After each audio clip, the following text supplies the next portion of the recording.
Hello, everybody, and welcome to the Knoll Zone. This is the Tardis Zone Talks, and we have got to talk about the media narrative, and in particular, one journalist has stood out on all of this nonsense. Also, Doctor Who overnights have come in, but according to some of the media and some of the fans out there, the overnights are irrelevant as Doctor Who gets the worst opening ratings in the whole entire history of the show. Now, there's lots to get through, of course, so let's get into this. And a journalist put out an article. And I'll read the article a little bit later, and I will throw it up on the screen. But I'm going to read out what the headline is. Now, I said this. I'm just going to say something to all you guys, and you'll all remember.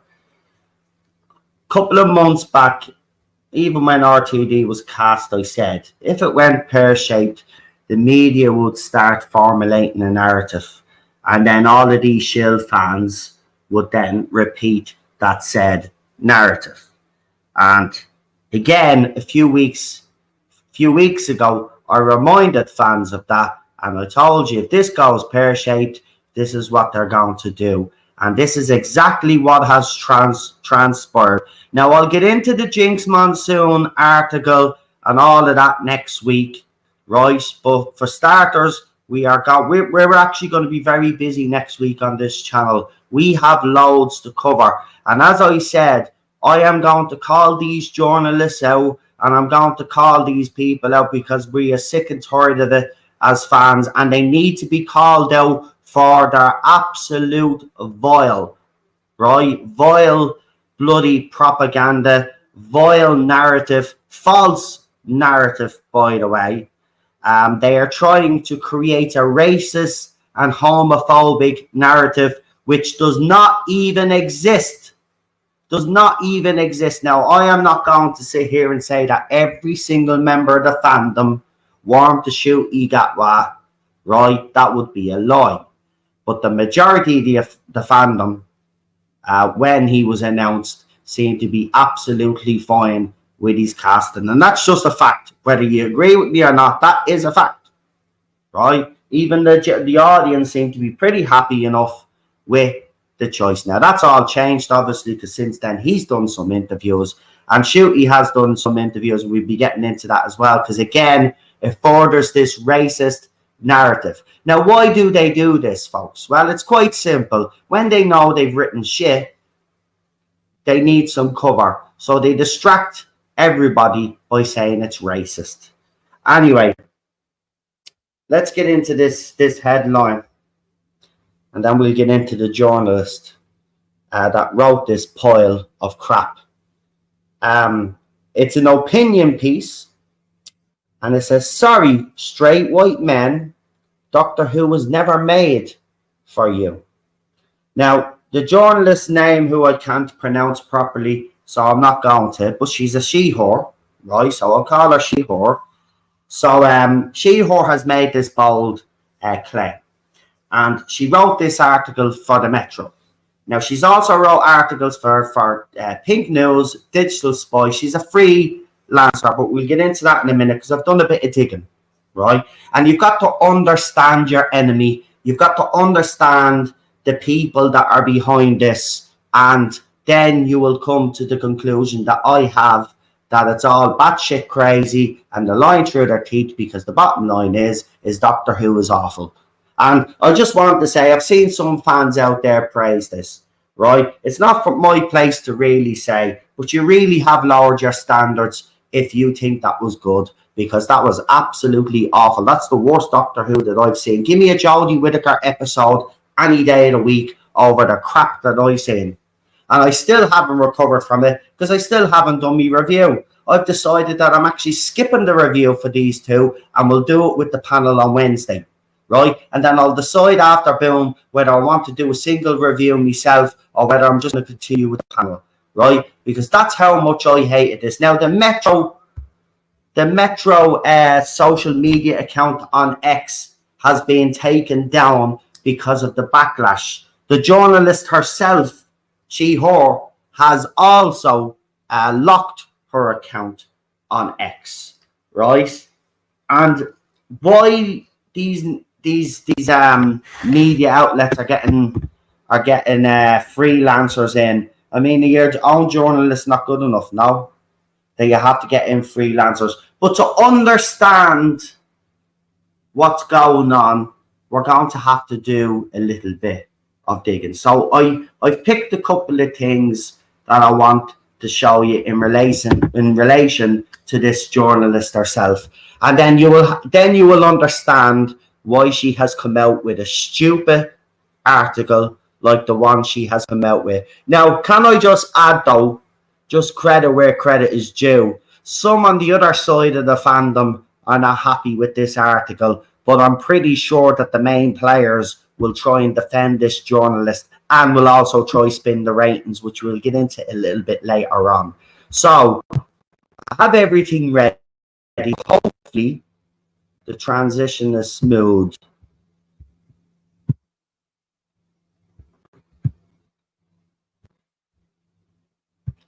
Michael, I've seen you've been writing in me chat there, leaving comments. If you and PD Rich have an issue, could you please find somewhere else to sort it out? We don't do that here. Any personal squabbles, you keep out of our chat, please, because we don't want other people getting involved. So whatever the issue is, you'll have to go and speak to them yourself. Okay, so please leave it out of the chat.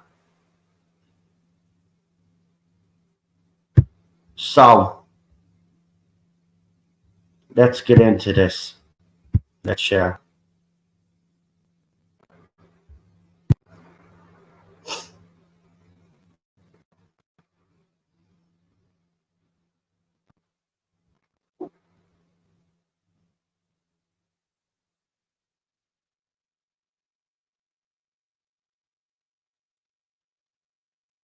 Right, there we go. Finally. So, her is a freelance culture journalist with a deep love for TV, film, theatre, books, and all things showbiz. She has a particular interest in covering the intersection of culture with LGBTQ plus issues, race, and gender. After winning the Harness Talent Scholarship in 2021, she has since written for Pink News, Digital Spy, Bustle, Glamour, Gal, Dem, and more, reporting on the latest cultural trends and interviewing A-list talent. Her work has also been published in the critical Muslim anthology Transitions. I am currently available for commission. I don't think you'll be getting any commission after that.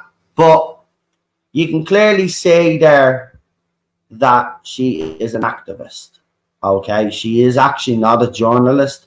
She's an activist. Now she even has she's of Indian descent, if I'm correct in saying, and she even has a go at her own culture in relation to them becoming doctors and nurses and all, and she wanted to break that trend and all of this. So she's a proper indoctrinated person. Now,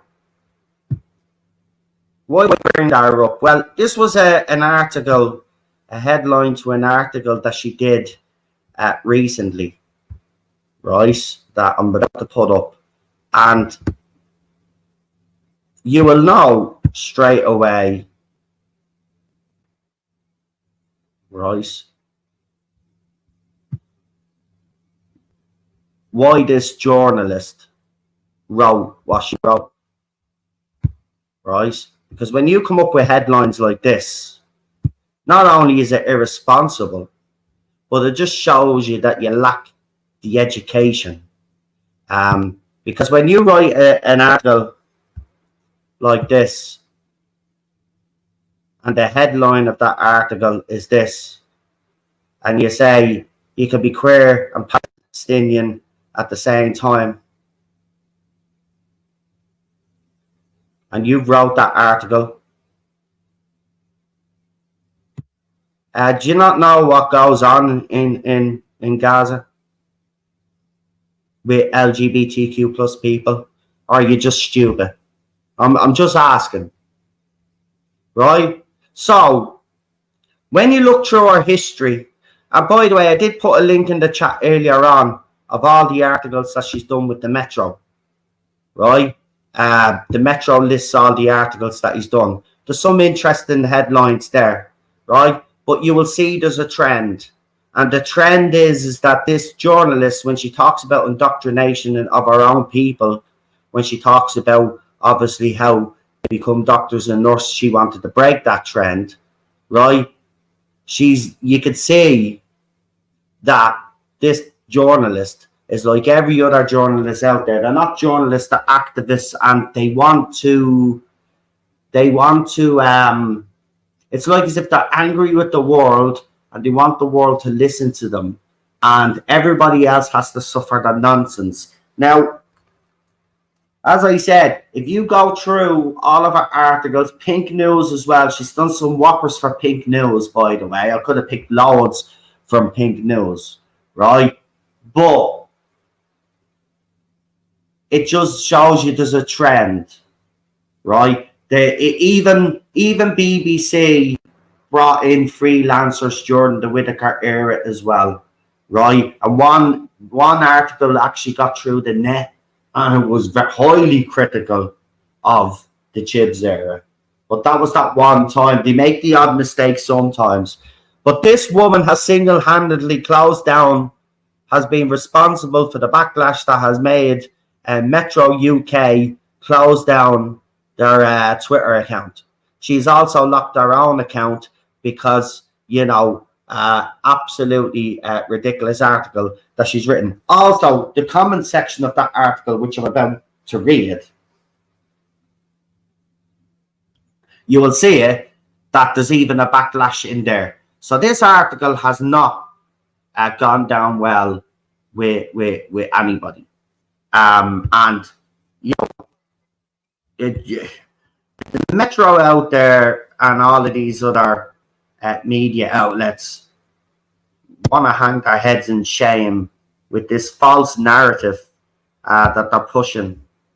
And this, someone mentioned it, and it's absolutely true, right? This article was designed to cause a bit of outrage, and that's what makes it a bit worse. Is because she knows exactly what she's doing by writing this trash, right? But we're going to get to it anyway, because, I'm sick of these journalists, right, with this bullshit. And by the way, just to actually answer your stupid headline, right?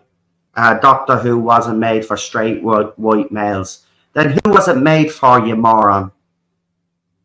Like, who was it made for? Were you around in 1963? Were you around in the 60s, were you? So you know firsthand who this show was made for.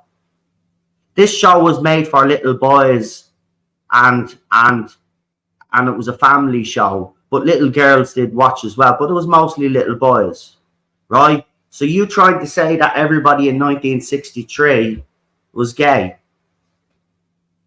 Are you just that stupid?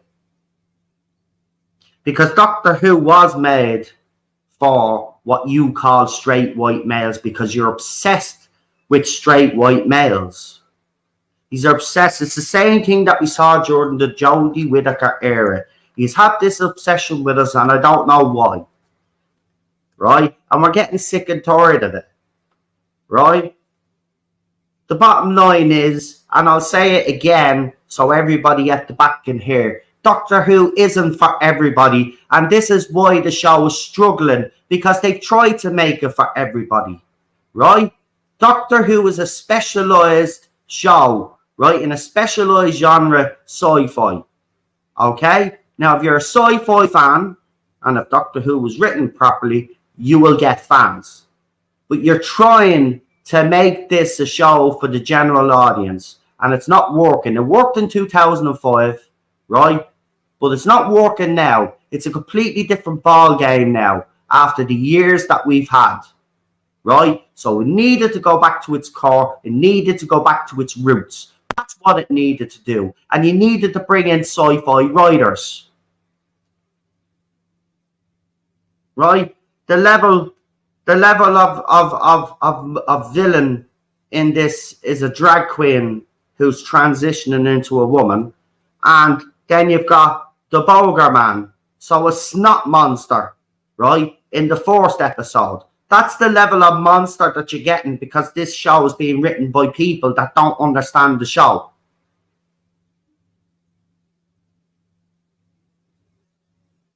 Right? Don't know what's happened to RTD. I know some fans have problems with his forced era. I don't. You know, yes, I know some of the seeds of what he's doing today were there, but I didn't have a problem with his era. I'm not going to start slagging it off now because it's fashionable. Right? I liked it. Right? But what he's doing here now is absolutely, totally all wrong. Doctor Who isn't for everybody. And I'm sick of every single person out there saying that. It's not for everybody. It's for sci-fi fans. And I'm sorry if that offends anybody out there. But I'm sick and tired of this show being hurt because they're trying to make it for everybody. Right? It's a sci-fi show. It's for sci-fi geeks. And I'm a proud sci-fi geek. And I don't give a shit how that comes across. Right? It's the truth. Right? And I love this show. Right? And it hurts me what I'm seeing what's happening to it. Right? It's not for everybody. And that's the bottom line. And I don't care how that comes across. You can call me racist, homophobe, sexist, all this, that, and the other. Right? If you're a sci-fi fan, no matter what you fucking are, right, you're a sci-fi fan. Right? But it shouldn't have to appeal to the mass audience because those days are over. Right? Every show that you try to make appeal for the mass audience, including Star Wars, has failed. And it'll continue to fail because he's aren't looking at the problem. He's aren't looking at the issues. And instead, what he's want to do, he's want to attack fans, blame the fans. So then we have a journalist like this, whose article I'm about to put up onto the screen now, which I can't believe that this even was allowed to be published. Because if you're publishing stuff like this, you are a very dangerous person, in my opinion. Because you're trying to divide, you're trying to absolutely alienate those fans who made this show what it is. And yes, it was straight white males who made this show what it is. And if you have a problem with that, effing fucking fuck.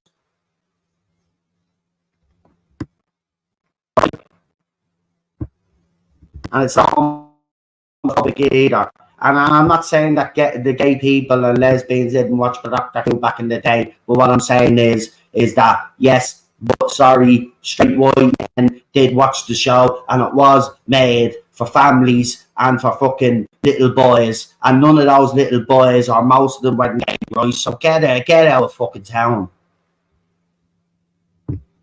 So there she is anyway. By the way. And anybody that hates their own skin, remember, with these people, it's all projection. Right?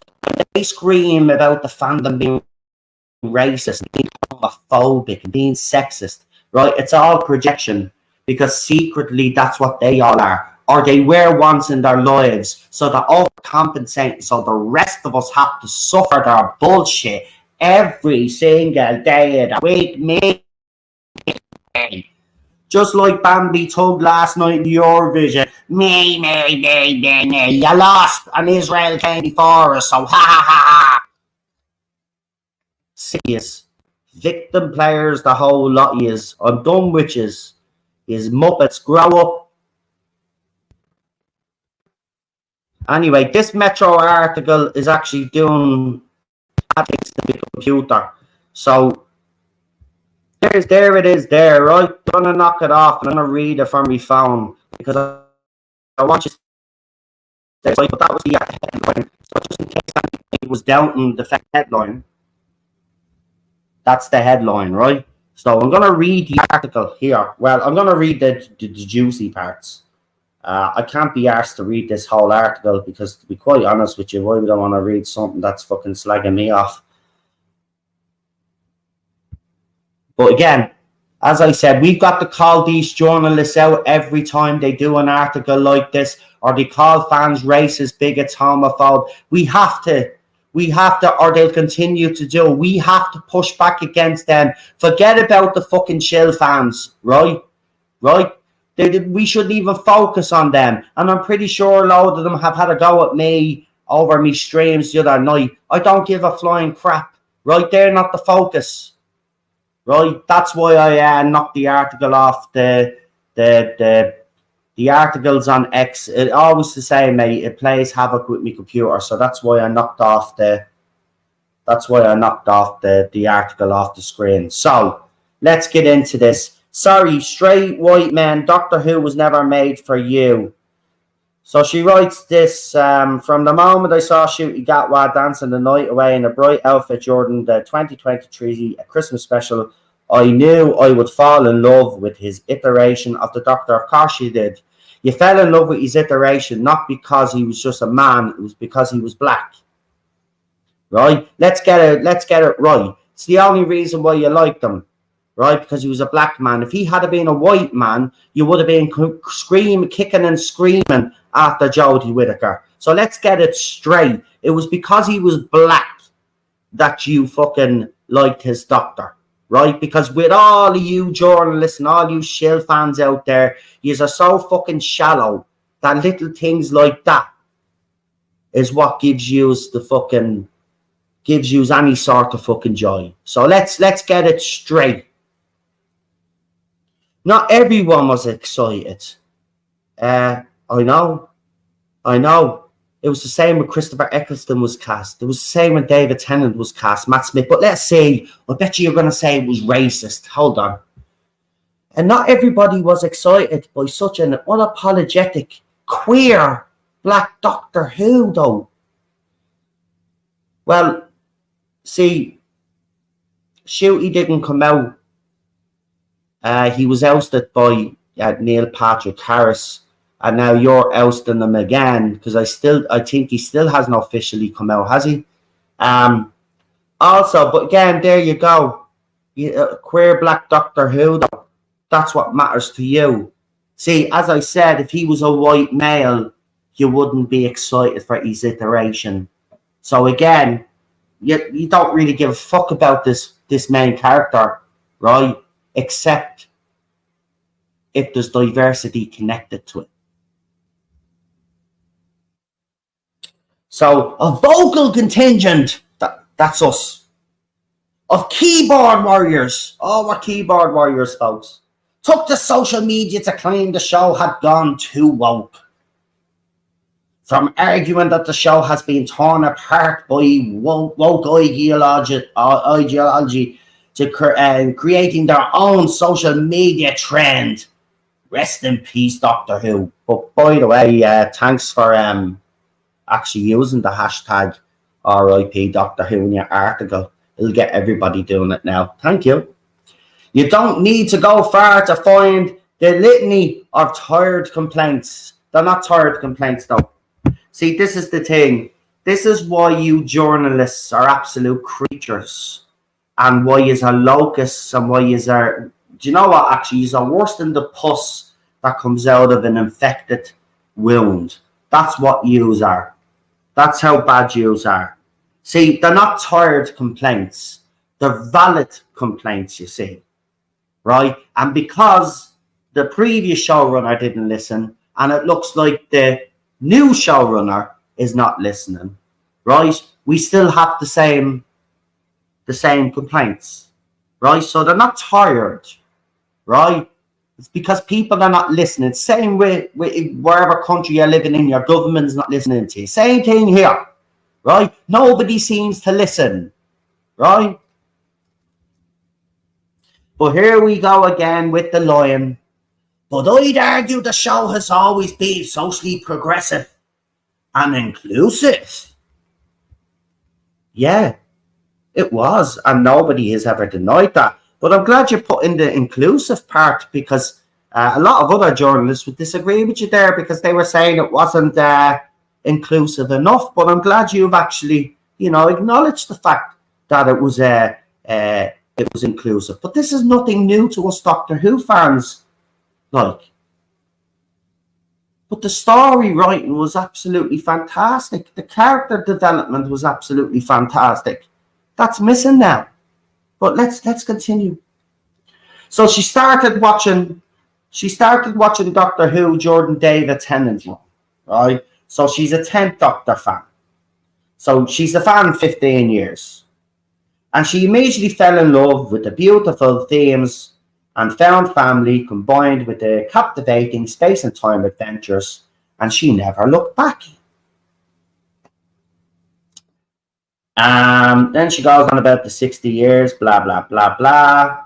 In a nutshell, there is no world too crazy, time too far, or creature too strange. Not even the end of the universe is the limit. Then she goes on about how there's... So for a show that's here's the line. So for a show that's so versatile, with the fluidity so naturally imbued in its bones, it's truly baffling that the non-straight, non-white Doctor feels so unbelievable to so many people. Not really. See, you've got to look back at the demographic of the 60s, 70s, 80s, and even the 90s. There was a stigma associated with same-sex couples, you fucking moron. Right? So, if there was a stigma, then clearly the TV landscape would reflect that. Now, I'm not saying that back then was perfect, by the way. We've moved a long way. We've come a long way since then, right? But it's not baffling at all. See, if you actually understood the history of the country that you're living in, then you would understand it. Alan Turing, go and check him out, Google him. He was very influential during the Second World War, but his name was completely erased from history until it was re-acknowledged, but was erased from history because he was a gay man. So you would assume that if it was happening in society, then the TV industry was also the same. So no, it's not baffling. It's not baffling whatsoever. See, this is what happens when you get an uneducated twat activist that becomes a journalist, you see. Right? They're not actually journalists. They don't have any journalistic skills. They don't know the trade. They're there just to give their opinion. And by the way, this is an opinion piece from her. So she's given her opinion, and this is her opinion. So, it's not the first time this woke accusation has been levelled at the show. Shoot, his predecessor, Jodie Whittaker, the 13th Doctor, baffled intense public scrutiny as the first woman to take over the beloved role. Angry viewers similarly accused the show of pandering to woke times, causing Josie to tell the press, "It's terrifying that a woman's being given a particular job can cause so much rage." Well, again, that's a false narrative, because let's start off with Miss Whittaker. When she actually got the job, she came out and said, "Oh, the show is not for straight white male gays." Right? Same thing that you're coming out with. Right? So, no, she received the backlash after she did the stylist video where she was mocking Doctor Who fans. Yes, long-term fans of the show, she was mocking.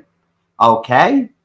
So again, the media back then, what yous are doing now, because yous think yous are clever, but yous are repeating the same, playbook. And I said this months ago that this is exactly what was going to happen, but nobody listens to me. I'm at this 7 fucking years. People should listen. I know how these things work.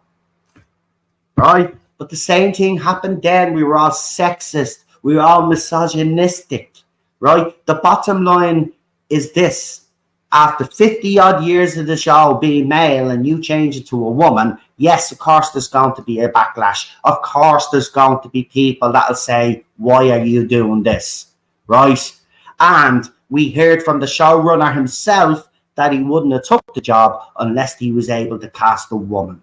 Right? So there was an agenda there from day one. So again, you're misinformed and you lack the education when it comes to this topic. So again, you're an idiot. Let's continue. So, where was it?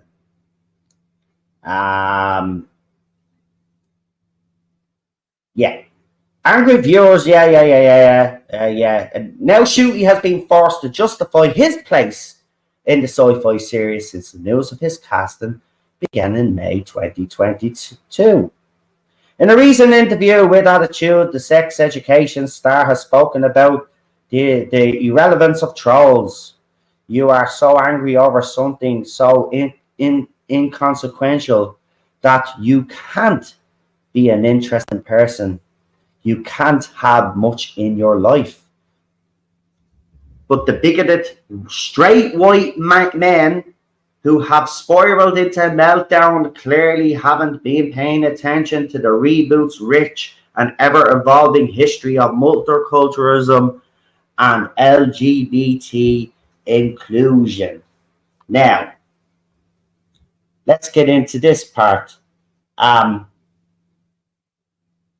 So he talks about the trolls and how they're irrelevant. Now, as I said at the beginning of this stream, I am not going to sit here and say that there wasn't an element out there, but a minority element out there that would have had a problem with Shooty's casting and maybe the fact that the Doctor was going to be gay. Now, I will say this, I had no problem with Shooty's casting, okay? And I still don't. I still, even though I think the writing is shite, I saw things in Shooty that I actually liked, right?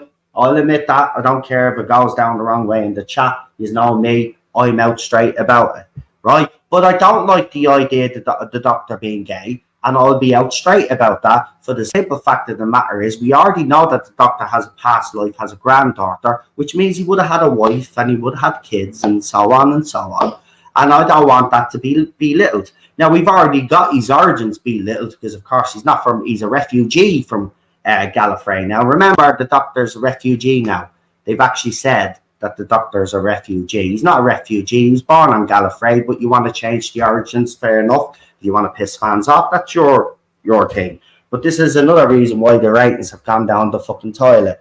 But anyway, but she says, but the bigoted straight, so she's assuming that all the people that commented on the racial aspect of the casting, she's assuming that they were all white men. Well, I know some black people that are fans of Doctor Who that are not pleased with Shooty Gatwa's casting. So again, it's whatever, it's how you see it really. And she's going to see it through her little fucking multicultural, inclusive, diversity fucking lens. Right? And we do know Captain Jack and with Jenny and Vastra that it does have an LGBT LGB stuff in the past. That hasn't been an issue. See, the characters were actually interesting and they were developed. One of those characters in particular, Captain Jack, ended up having his own show called Torchwood. And I was also a fan of that, even though some Doctor Who fans that are in my chat absolutely hated that show. I loved it. I didn't like the last season, but I definitely loved the 3 seasons, right? So, this is a bullshit narrative. But again, I told you this months ago that this was the narrative we were going to set up because this show was going to be absolutely dog shite. And the first 2 episodes have proven that it's absolutely dog shite. So now they're all out in force. Jinx Monsoon, Shooty Gatwa coming out talking about the racism. And then he was asked the question about, would Doctor Who would Doctor Who actually address his skin color? And then his response was, well, you can't ignore me chocolateness. Like, arrogant little sod. Like, you know, the fact of the matter is that I don't care, right, if they do address his race. At some stage, if he goes back to the past, I think it would be an issue, right? But if you make a big, huge deal out of it, make it the central fucking thing of the whole lot, well, then forget about it, right? Forget about it. That's the bottom line. Forget about it. We're sick of the fucking mess. And the messaging is heavy in this, by the way, let me tell you.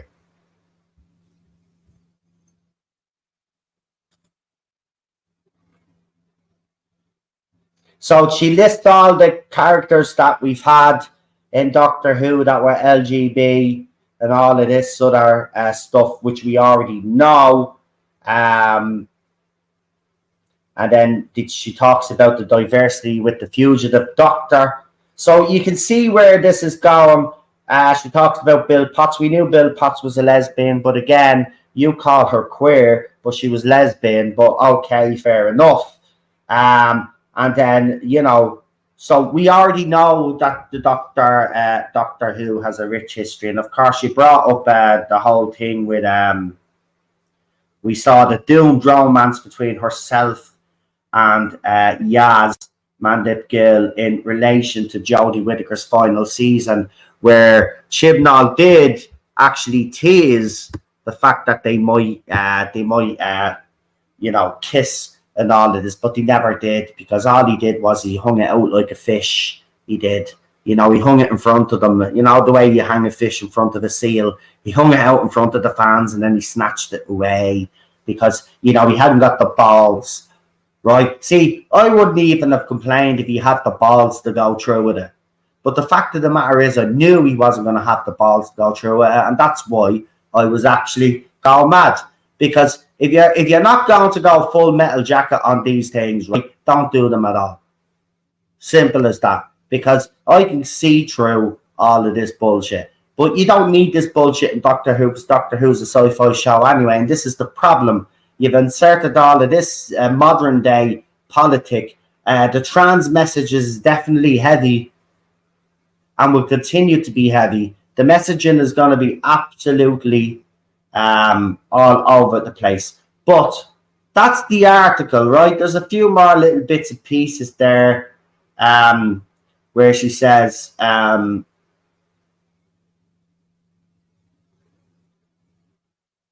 so one thing is for sure, neither Shuey nor returning showrunner Russell have allowed the barrage of social media hate to stop them from realising the beautifully diverse character. But again, you know, that's what your whole interest in this show is. It's nothing about the love of Doctor Who. You just want this show to be everything that doesn't make this Doctor Who. And that's the issue that we have. This isn't Doctor Who, it's Doctor Who in name only. You know, I mean, talking babies.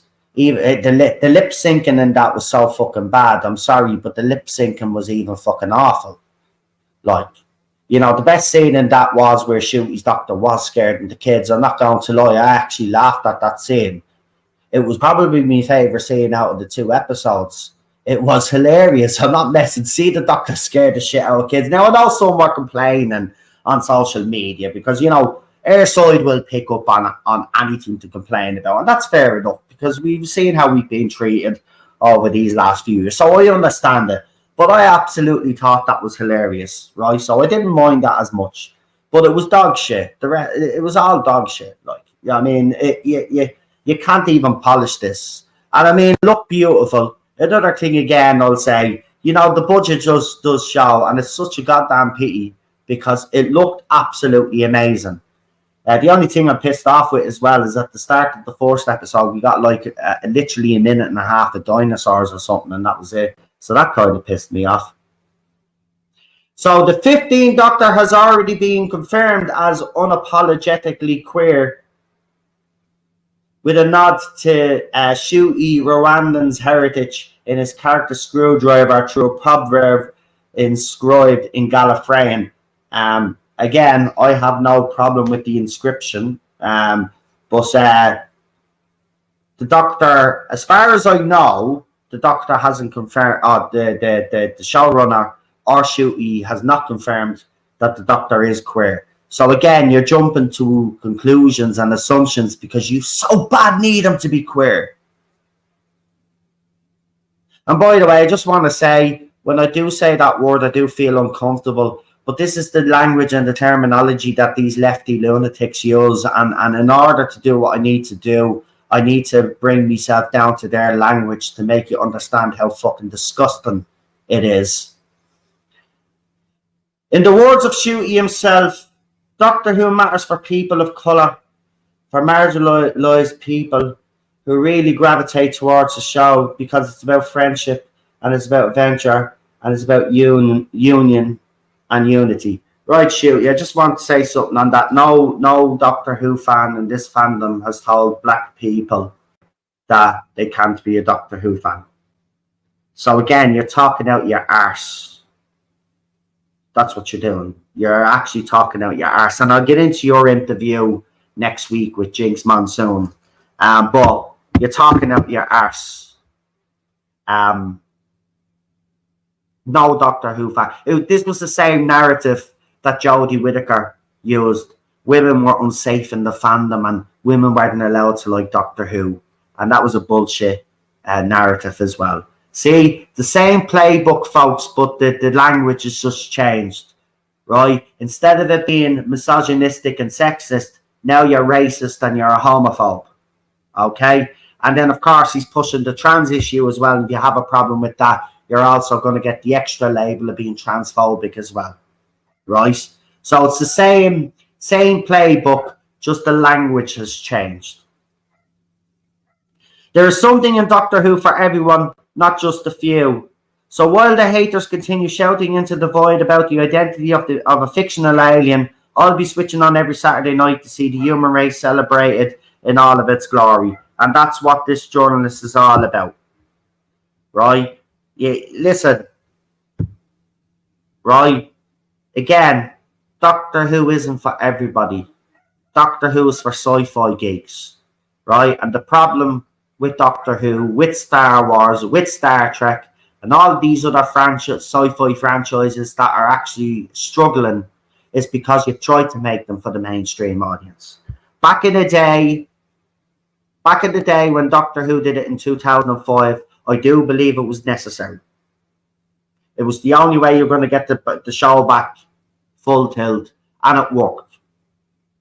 Right? But over the years, we've seen, even with the end of the Moffat era and stuff, fans were discontented. And then that soon worsened when Chibnall came along and alienated all of the fans. Right? And it's a sad, damning indictment when we get into the overnights, by the way, folks. And let me tell you what the overnights were, because I've been told now, right, so TV Zone are putting out shit like, oh, the overnights don't matter anymore.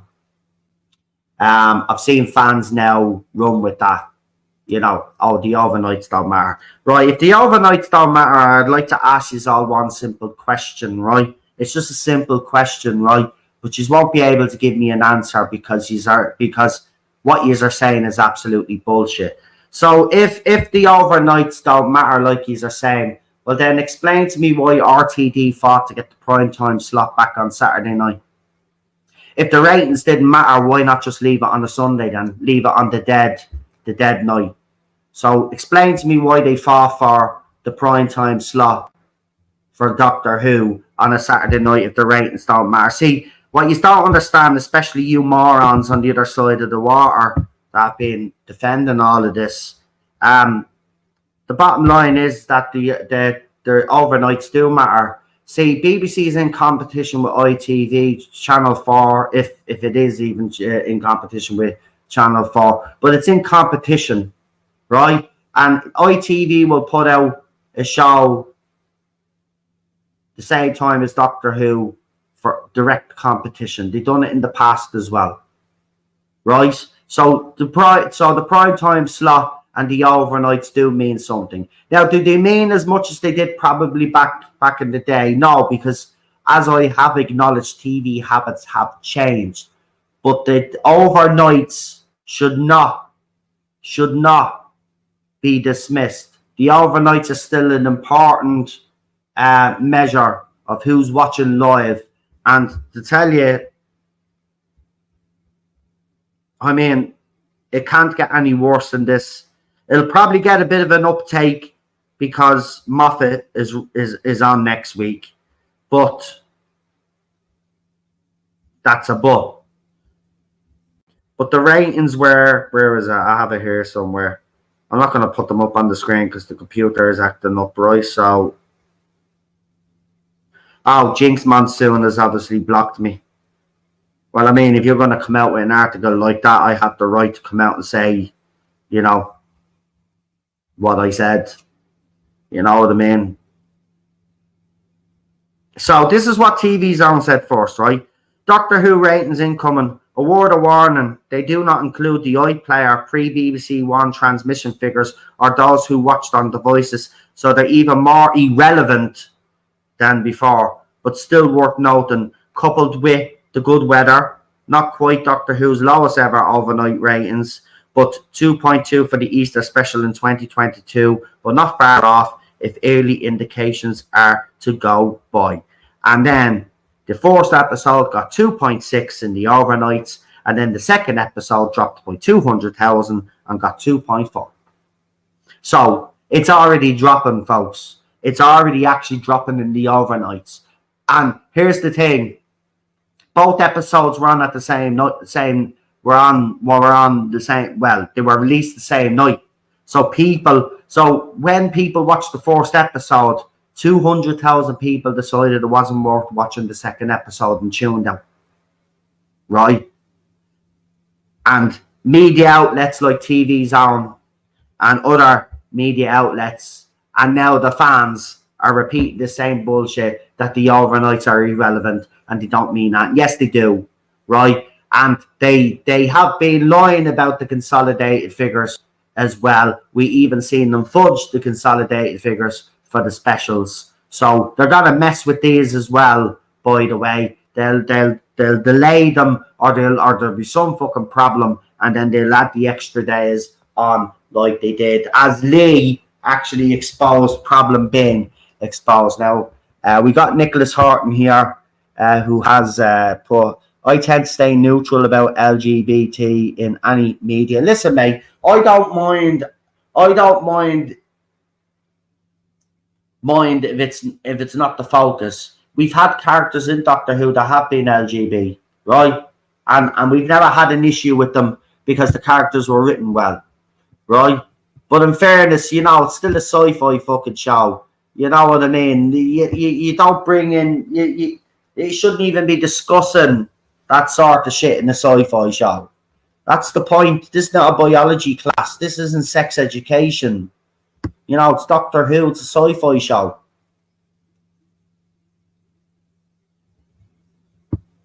So we got a lot of Losies in the chat there.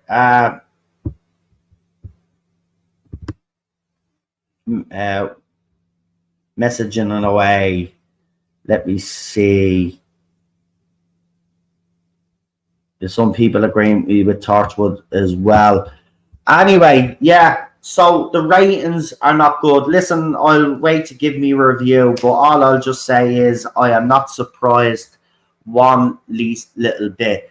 But the usual suspects in the fandom, folks, will spin this, but let them do their little spin videos. There's no point of even reacting to them, right? There's no point of even reacting to that side at all. Let them try out the names and the hurty words like they always do, right? Let them. As I said, let's just all focus on RTD, right? He's the one that's writing this disaster, right? So the focus will be on him. Forget about the rest of them. The rest of them just want to create distraction and create noise so you get distracted. And I got distracted the last time. You remember that in the early early days of the Whittaker era, I got distracted rather than focusing on Chris Chibnall, and it was only midway through the second season that I focused on him, and then we were able to fucking point out all the blatant plot holes and stuff. So this time it's different. That's who I'm going to be focusing on, right? As for Shooty and Millie, you know, at the end of the day, you know, I don't think their performances were that bad. You know, some people will like Shooty, some people won't. It's a personal preference. You know, the bottom line is I will be disappointed if the Doctor is gay because there's no need for it, right? It's just as simple as that. There actually is no need for it. And the only reason why they'd be doing it is to tick another box. And before anybody calls me homophobic for saying that, it's the truth. Everything that they're doing here is just for box ticking, and it's not actually for, you know, to entertain. You know, it's not to entertain. It's to push that message. And once that message is being pushed, that's it. And, you know, he's putting this in with someone returning and all of this, thinking that fans like us. You know, I am a little bit intrigued, I'm not going to lie. But the bottom line is it doesn't really matter if everything else around it is absolutely rubbish. And that includes character development, and that includes story, which there seems to be a lack of story. Right? And I said it on X, and I mean this, if I was the surviving members of the Beatles, I'd be suing RTD, Bad Wolf, and Disney Plus for those portrayals of your old bandmates.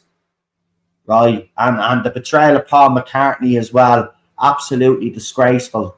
And I'm not just saying that. It was absolute a travesty. A travesty it was.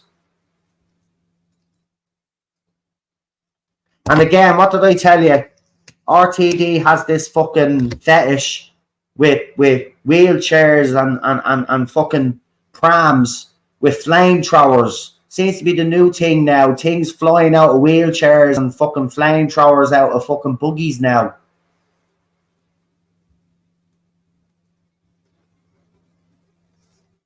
Anyway, as I said, she's the first of many journalists to be called out on this channel, and I'll be calling out more. So what I'll say to you guys in the chat, and I know there's some guys in the chat that do send me articles, but if there's a particular article that's similar to that one, that a journalist does that you want me to highlight, just send it to me in DMs on X. Because as I said, I'm going to call all of these people out, because they're not going to continue to set up a narrative and not be challenged about it, right?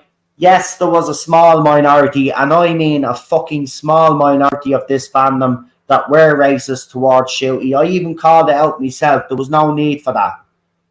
Do you know what I mean? I get it, you're angry, fair enough. Have your point without being a racist twat. Like, do you know what I mean? But that was a small minority. Right? That was a small minority. Now, there's a bigger minority when it comes to should the Doctor be gay. But it's not homophobic to say that the Doctor shouldn't be gay. Right? The Doctor has never been gay. So why would the Doctor be gay all of a sudden? Okay? That's not how it works in real life, by the way, folks. Right? Someone doesn't just become gay. Alright? You don't just flick a switch on, oh, I'm gay. Right, that's not how it works, right? And it's disrespectful to the gay community, right? It is disrespectful, but the TQ crowd don't fucking care whether it's disrespectful or not, right? But he won't be a gay Doctor, by the way. He'll be queer. He can't be gay, by the way. He has to be queer, right?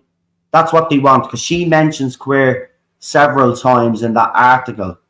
It's not even gay, right? They're not saying gay, they're saying queer, right? So that's what they want. So it's the TQ side of it. They don't care about LGB people, right? It's the TQ that they're more interested in. And it's the TQ that they want to push in all the shows. And who suffers from it, right? Not just fans, but those communities as well. The LGBT community suffer quite a lot. There's a rise of homophobia and everything because of the TQ. Right? And that's all they're obsessed with. Right? So she doesn't even want the Doctor to be a gay man. She wants him to be cute.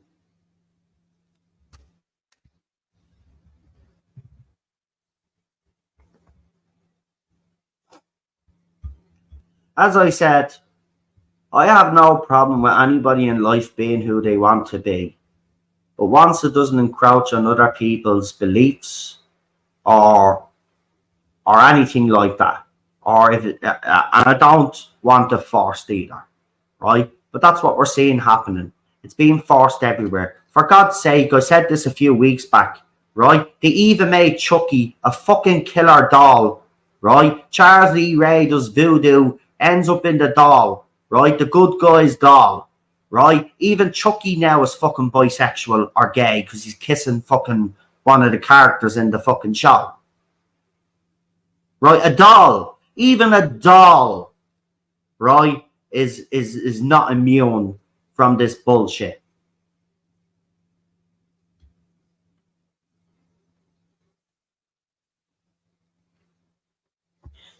Now, just to remind everybody, we will be having our panel review of the first 2 episodes on Wednesday, right?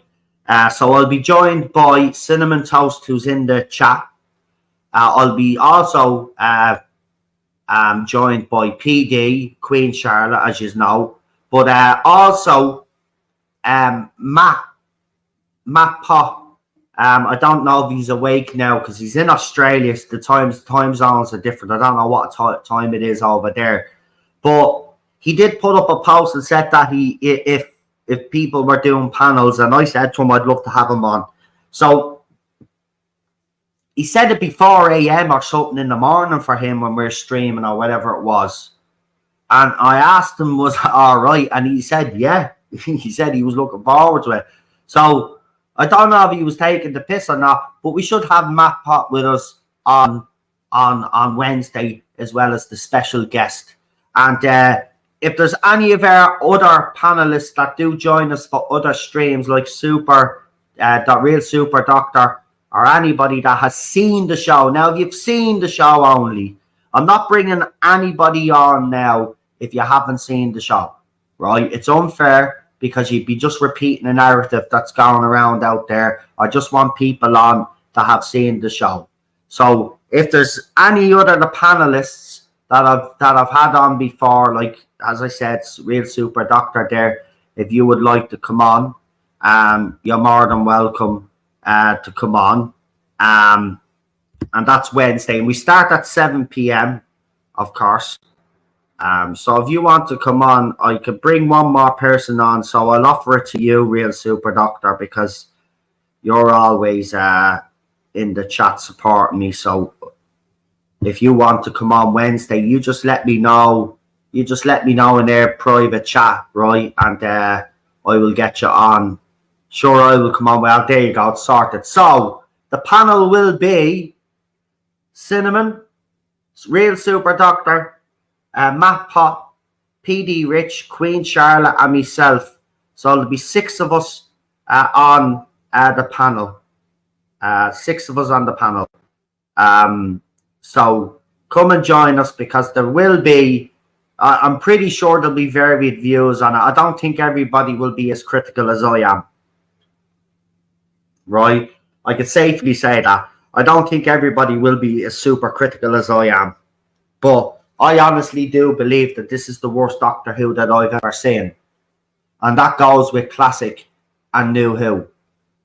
Right? I hated Orphan 55. I hated nearly every single episode of the job. Actually, I did hate every... No. I didn't mind Village of the Angels. Was it Village of the Angels? That was pretty decent, but still it lacked a lot of things, but it was decent, right? But you give me any Jodie Whittaker and Chris Chibnall episode, right? And I'll watch them over those 2 pieces of shit that they call Doctor Who.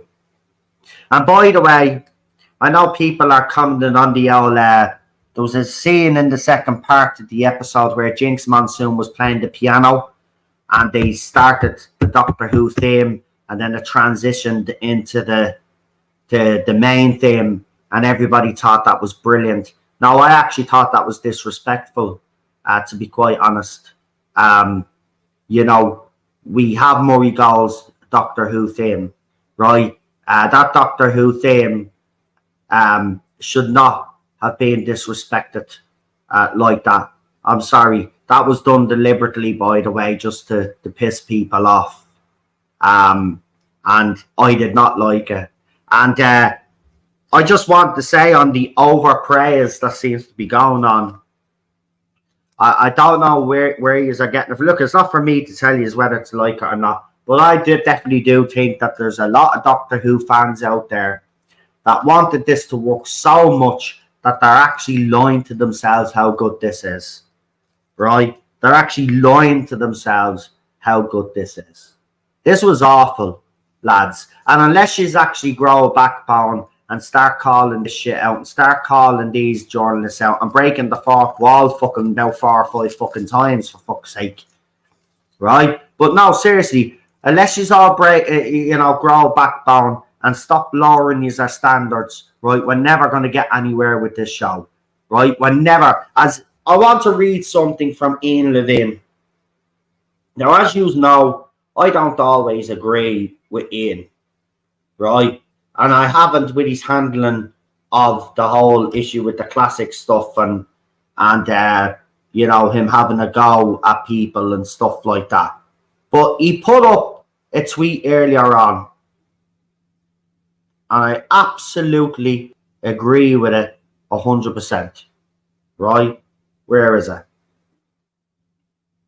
I'll read this out to you. Where is it?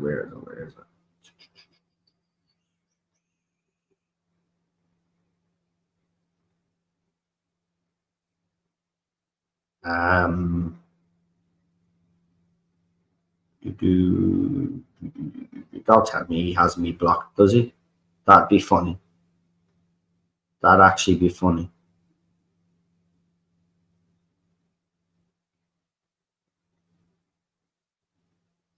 No, sometimes it's the way X have done this, right? So you'll scroll down, there'll be a post from 17 hours, and then you scroll underneath it. Hold on, I'm gonna have to go into his because I don't know, maybe his post has been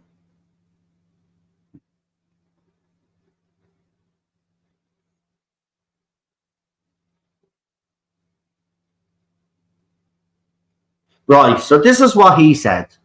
He posted this 4 hours ago. And he was responding to someone who maybe was claiming that the show needed a rest. And this is what he said.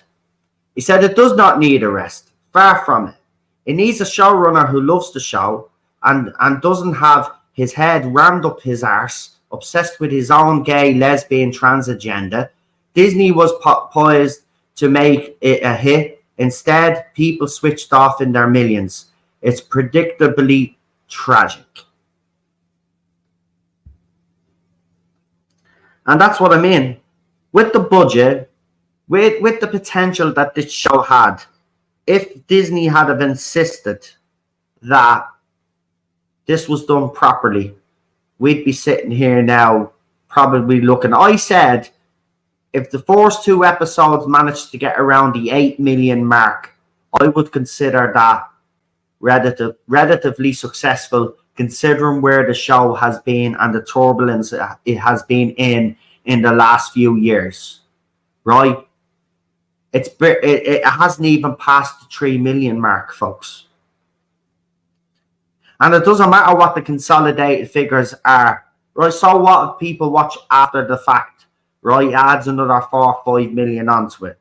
That's still a pathetic showing. And I don't care what. And for a season opener, it definitely is a pathetic showing. They could spin it all they want. They could say that overnights don't matter, right? And that's all about the consolidated figures. But we've already seen that they're fudging the consolidated figures because they did it for the 3 specials, the David Tennant specials.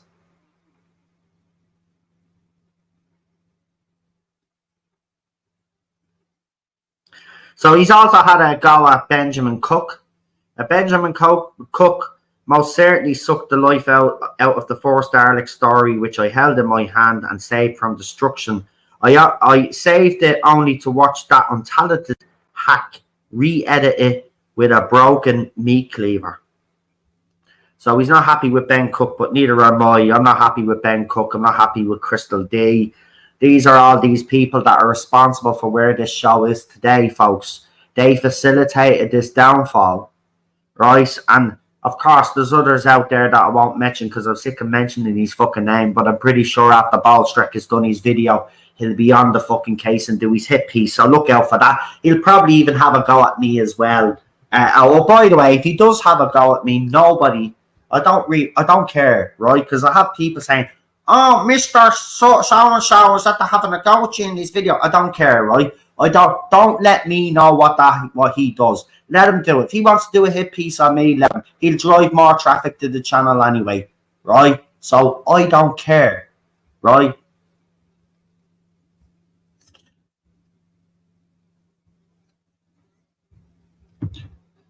So, look, our worst fears have been realised, right? So it's how we react now. And if we react the same way we reacted during the Jodie Whittaker era, nobody's going to listen to us. We've got to be more mature about this now. If all of these little bots, right, the J stands have regenerated now into shooty stands, right? If they come after you, come after me, forget about it. They're not the focus. RTD is the focus. Remember that. He's the one that we focus on. He's the one, his writing, we deconstruct his character development. We do all of that, right? We will show the flaws of this, okay? And forget about the media spin. But I'm going to say to every YouTuber out there that does cover Doctor Who, right? There was only a few of us, right? Gary covers it. I covered it. And I know for a fact Gobby Guy, that he was called, but he's called Gobstar now, isn't it? We covered those sort of things, and Rabbi as well. Rabbi is brave. Rabbi does it every fucking day and has continued to do it, so I have to give him his flowers as well. But there's only been ever a few of us in this fandom that have actually done that, right? Focused on the media. So that's where all the attention needs to go. RTD and these media. We got to call these journalists out. Right? She's already now. I'm not saying that anybody should go and bully a journalist or anything like that, right? But you have every right to call that journalist out when they write an article as divisive as that, right? You have every right to call that journalist out. Just don't be nasty about it. But she's locked her account anyway because she faced the backlash. She's brought down Metro's social media account on X, right? So, you know, it's working. When you call these journalists out, they'll run. That's what they do. And this is what we have to do. We've got to turn the tide on these journalists once and for all. They've had us on the back foot for years. And they've always thrown out these articles, right? And the thing about it is, yeah, we'll highlight them, but we never actually call these journalists out directly. And it's about time that that's what we do. We focus on him, RTD, and we focus on these journalists that want to come out against fans who want our beloved show to go back to what it used to be, right? We've got to start calling them out, and we cannot let them continue to control this narrative, because I can tell you now for a fact, right, that the majority of Doctor Who fans in this fandom are neither racist, homophobic, sexist, and all of these other labels that you've thrown at fans these last few years. These are absolutely shameful in what you do, and you sellouts in the Doctor Who fandom. Yes, you sellouts. You sellouts that get the goodies off RTD and co for coming out and saying everything lovely about this show. Hang your heads in shame. Hang your heads in shame. And to the fans out there that have lowered your standards, will you fucking stop it? It's time to stop now, right? It's time to stop in believing that these people are going to deliver something, right? They have proven time and time again that they will just continue to push this message, right? And the only way we combat it is if we face it head on and we tackle it head on, right? It's the only way, right? Remember, journalists hated me in the early days of the Whittaker era because I came after every single fucking one of them, right? Is what I was known for on this channel, right? I even had 2 magazines try to take me down, right? These were all here for that, right? 2 magazines tried to take this channel down because I called out their journalists for their bullshit articles, right? And I'll continue to do it, and they won't stop me. I won me 2 previous cases when they tried to have me channel taken down, and I'm pretty sure I'll win them again, right? The bottom line is you guys are not getting away with controlling the narrative anymore, and you are going to be called out. Simple as that. And shame on you, Metro. Shame on you, Radio Times, and all of you other media outlets out there that have come after fans yet again because the showrunner, the fella that's in charge of the show, has written absolute rubbish.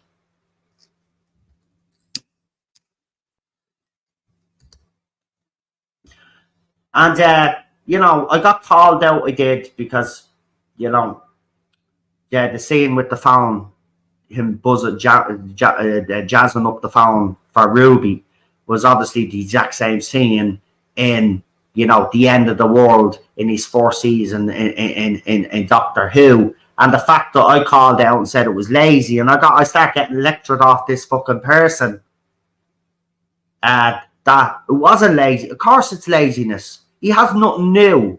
So he's repeating these little tropes, thinking that that's going to keep us, oh yeah, the familiarity of that. Oh, I love that. No, it's not going to work. Member berries are not going to work. We want something with substance, right? And he's not going to deliver that with substance. And we already know that now because his media pals, Jinx Monsoon, Shooty himself, they're all coming out with this narrative. We already know that is bullshit.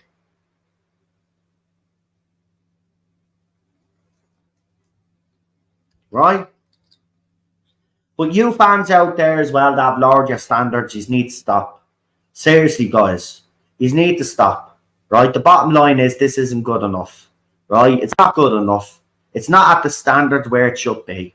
Okay? And just because something might have promise and potential. Right? We've had 5 episodes from him. We've had 5 episodes from him. Right? 5. Not 2. 5. We've had 5, right? And you are still waiting for him to show some sort of fucking potential. How many episodes is it going to take before you realise that it's the same thing again? I'm angry with everybody. I'm angry with everybody. You can hear it in my voice. I'm angry with everybody. I can't even do my review because I don't know how to review this. Because the 4-6 minutes of the first episode are actually all right. After that, it descends into shit. Even with the second episode, there's nothing that stands out. This was absolute bullshit. I don't know how to review it. I gave the first episode on a whim. Just after the episode, the initial thought was to give it a 0. I think a 0 is too fucking generous, to be quite honest with you. As for the second one, I thought that was worse. So, I mean, if I'm giving the first one a 0, what's that one?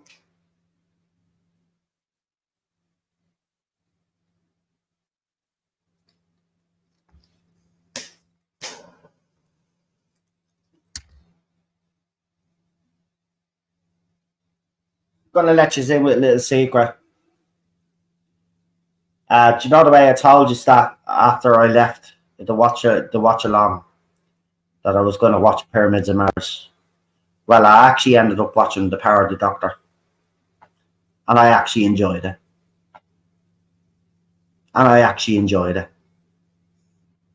Right, so that just goes to show you how shit those 2 episodes are. If I'm sitting here and telling you that The Power of the Doctor was enjoyable, when I know The Power of the Doctor is a pile of fucking crap that just goes at fast pace to cover up the bad writing, the bad character development. But I found that more enjoyable than I found the 2 episodes that he's given us in the 4th season of his new era. The Power of the Doctor. I watched The Power of the Doctor and I didn't knock it off.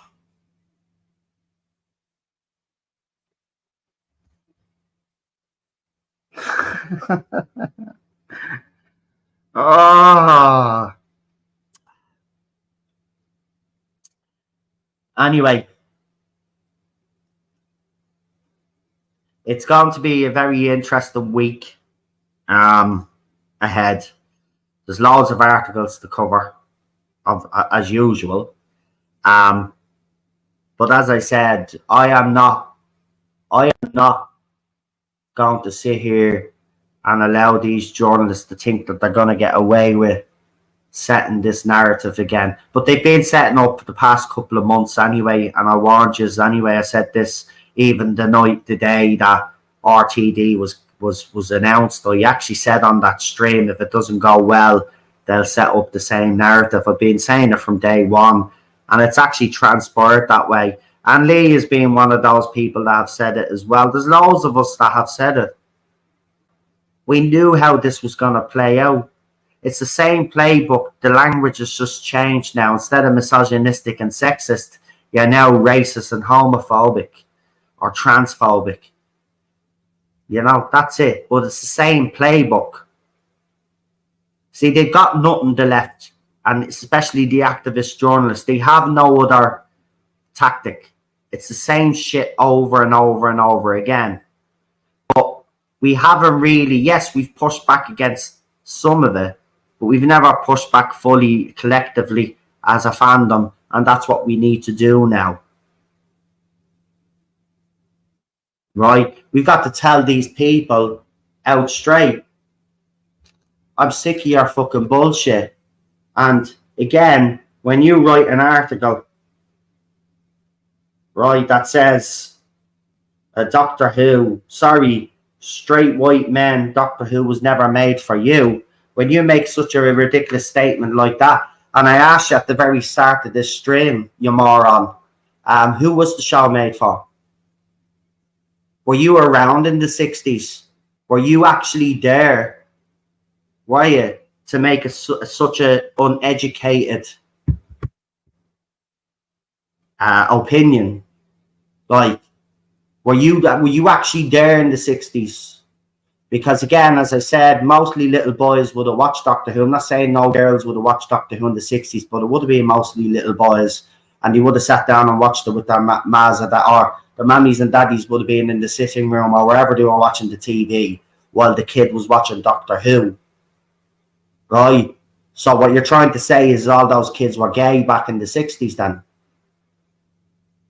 Because how could you come up with an article then that says, or come up with the opinion that, sorry, straight white men, Doctor Who was never made for you?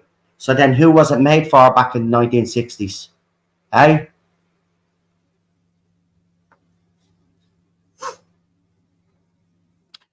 But when you have someone like that comes out with a headline, as I said earlier on, you could be queer and Palestinian at the same time, right? You could tell that this person is uneducated. I'd love you to go to Palestine or to Gaza as a queer person. Go ahead. See what happens. We know what will happen because we understand the region, right? We know what will happen, right? But if you're so confident, why don't you go over there then and prove your point? Why don't all of you Qs that keep saying Qs for Palestine, right? Why don't you just go over to Gaza and see what happens, right? Because you won't last 5 minutes over there. And that's the truth of it. So stop with your stupidity, right? Just shut up with your stupidity. People are absolutely annoyed, sick of it, right? Sick of it. So that's what you're dealing with, right? And as I said, they're faking this racist narrative. They're faking this homophobic narrative.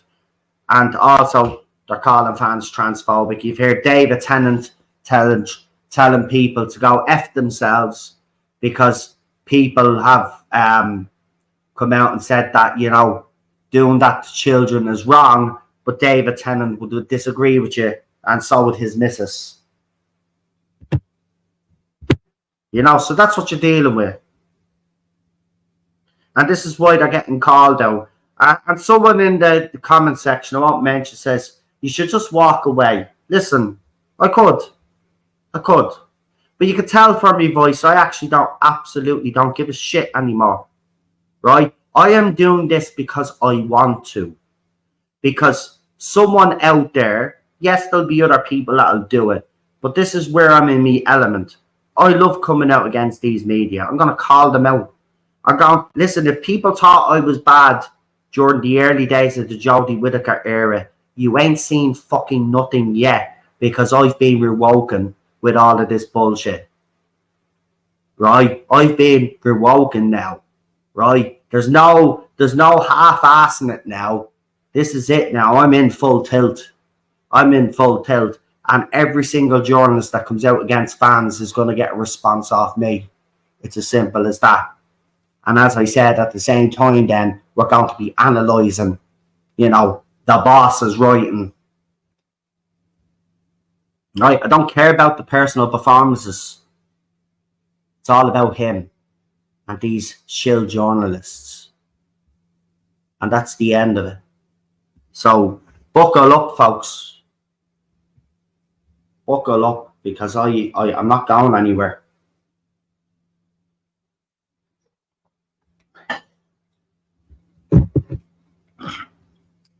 Doctor Who fans are not going to be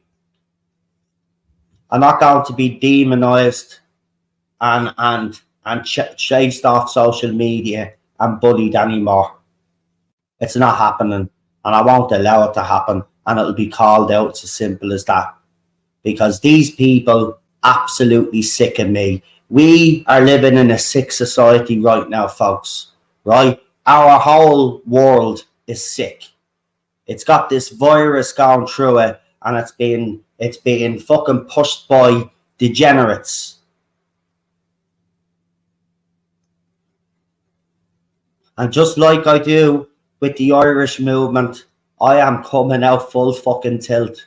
And I tell you, I'm serious about this. I am sick and tired of these people. You don't deserve this as Doctor Who fans. I am sick and tired of you guys being labelled all those labels, all because you want Doctor Who to be done properly. Right? It's not as if you guys or we are all asking for much. All we're asking is for the show to be respected and to fucking develop the characters and give us decent stories. But no, the messaging is more important, right? The diversity is more important. The inclusivity of the show is more important. And yet, while all those things that they deem are important, what's happening is the ratings are nosediving. But of course, to them, they celebrate failure. So remember, they'll be all coming out praising it. Oh, this is the most successful era. Brilliant. Giving out all of that. Oh, Shewey's amazing. Shewey's the best doctor that I ever lived. It's the same with Jinx Monsoon. Oh, Jinx is the greatest villain ever. The greatest villain ever. Oh, brilliant. I loved it. It was absolutely amazing. There was nothing amazing about that performance, by the way. That was that performance. Listen, when I watched that, right, and then I watched the reaction of Bambi Tug on Eurovision, and I seen the other degenerates that were actually on Eurovision, and I said, do you know what? The one thing that popped into my head was this: Jesus Christ, we really are screwed, because mental illness is all around us. And unfortunately, it's being exploited right in front of our faces. And this is what you're seeing. That performance, apparently, by Jinx was inspired by Michelle Gomez. It definitely wasn't inspired by Michelle Gomez. Maybe a lunatic in an asylum. It was probably, based off that. But it certainly wasn't based off Michelle Gomez, no matter what you say. But again, this is RTD pushing what he's going to push, and he believes in the TQ, and he's going to push the TQ in Doctor Who. Even though Doctor Who is a sci-fi show, isn't for everybody, and I'll keep saying that it isn't. And I don't care if that upsets Doctor Who fans out there they'll say, no, you're going too far. Come on, you have to be a bit more. You have to be a bit more diplomatic about this. No, there's no more diplomacy going on here, right? They've had their chance, right, to make this show for everybody, right? They've had their chance to make it for everybody. And as I said, in 2005, it worked up until a certain point, right? But it doesn't work anymore. It doesn't work anymore. So you go back to its roots, you go back to the core, and you go back to making the show for the people that actually fucking care about it. Right? That's who you make the show for. Simple as that. And if you're a sci-fi fan, right, and even if you're not a Doctor Who fan, but if you're a sci-fi fan, and if Doctor Who was written well enough, then those people might be convinced to watch Doctor Who. Then you get your new fandom in. But they're sci-fi fans. Right? And by the way, just to clarify, if some of those sci-fi fans happen to be gay, lesbian, bisexual, TQ, or identify as a woman or a man, who gives a shit? They're sci-fi fans. Right? Sci-fi fans. Sci-fi doesn't exclude anybody if it's written well. It will attract fans. Right? Sci-fi fans. And there's nothing wrong with that. See, we're living in a world where we have to make everything for everybody so nobody gets left out. Well, there's plenty of other TV shows out there. Leave Doctor Who to the fans that fucking love it.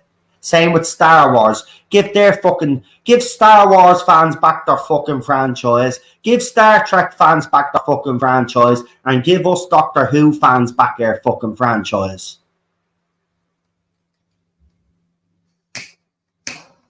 Simple as fucking that. Right?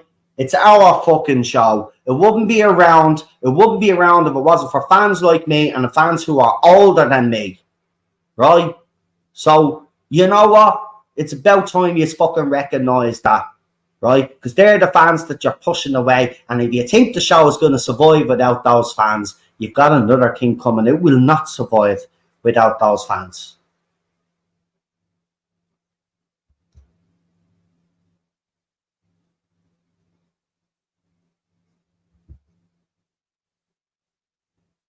Missed opportunity, all right.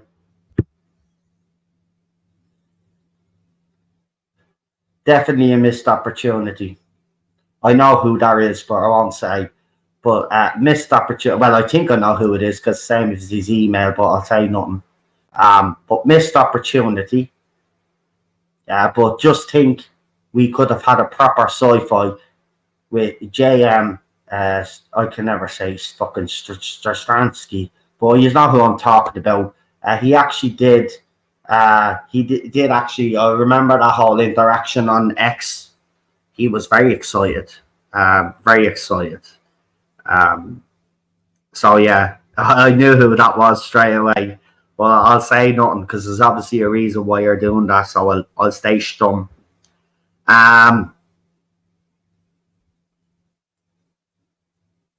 That's what it is. That's exactly what it is. That's exactly what it is. And it's not working, right? It's not working, right? It's like logic has gone out the window. It's the same with all of this stuff that's happening around Europe with the migrants and all of this, right? Logic has gone out the window, right? Everybody could see what's happening in front of their eyes, but they just either ignore it or they just continue with it. And I don't know why. It's just baffling to me. But, you know, we've been down this road before with Doctor Who. You think that RTD would have looked at that, seen the mistakes made by the previous showrunner, and made sure that he didn't make the same mistakes this time round. But he's making them all and even worse. So,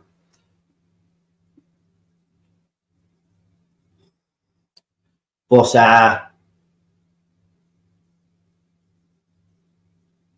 do you know what? I knew this wasn't going to be, but it still doesn't hide the fact that I'm not going to lie, I'm heartbroken. Because it's all of that history. And you know, I always say to Star Trek and Star Wars fans, you know what, guys? I know you have it bad just like we do. You know what, but you know what yous can live in hope for is that your franchises can be easily rectified.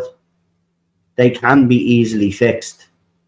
But Doctor Who can't, because they've changed the whole origins of the central character. They've basically they've turned him into a refugee. So which means that the Doctor's childhood consisted in the child being tortured, the Doctor being tortured and murdered multiple times. They've destroyed the central character, and then they've blown the myth of regeneration. They've changed that as well. So there's a lot of things that they've done with Doctor Who that will never bring fans back. Star Wars and Star Trek are in the unique positions that they could wipe the slate clean, basically. And if they got in people that actually cared about those franchises could rise from the ashes. I don't think Doctor Who is ever going to do that. And you know, this is probably my last opportunity because I'm in my 40s. I'm not saying I'm going anywhere anytime soon. Hopefully not, touch wood. But, you know, this is probably going to be my last time that I actually see Doctor Who on TV. You know, and that realization hit me the other night. You know, if Disney just decided to pull the plug on this after the three years, that's it. I will probably never see Doctor Who in my lifetime ever again.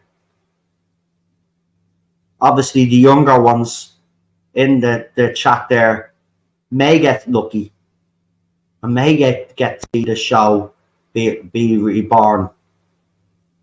But I'll never see that. So that's why, you know, I've decided that I've got to leave all the emotion out of it now, because if I don't, it'll just kill me anyway, like it did the last time. And there's no point in getting upset anymore. You know, we already know that these people don't care, right? And I know it's easy to say, well, I don't care, but I do care. That's the issue here. And that's what hurts the most, is a lot of us fans out there, especially the big YouTubers as well, they say they don't care, right? But deep down, they all still do care. That's why they talk about the stuff that they talk about, because it's their way of dealing with it. That's what I do here. It's the way of dealing with it. It's not easy to just walk away. I know for some of you it is, and that's fine, great, well done. I wish I was like you guys. But I feel, this is what I feel. I feel like someone should fight for Doctor Who. Someone should fight for its name. And that's why I said I was in this for the long haul. Because I'm going to fight for it. Because I believe it can be so much better. And it's just being let down by the people that are supposed to care for it, and then hand it over in a nice, decent condition for the next showrunner. But this is why I'm going full tilt. This is why it's important to call these journalists out, and it's important to call out RTD and all these flaws. I'm not going to waste any energy on fans. If they already hate me anyway. I got a few threats before this era even started anyway, that if I was going to come after Doctor Who, sure, they were going to come after me anyway. Let them. Right? They've done all the damage that they can to me. You know, I've gotten all the threats, and you've all seen that yourselves, and there's groups even set up on X and all to come after me and all of this. Right? Wife ended up in hospital because of trolls and all of that. You know how bad it got. Right? But I spent too much time replying to them and retaliating against them rather than doing what I should have been doing, which was concentrating on chips. So it's different this time.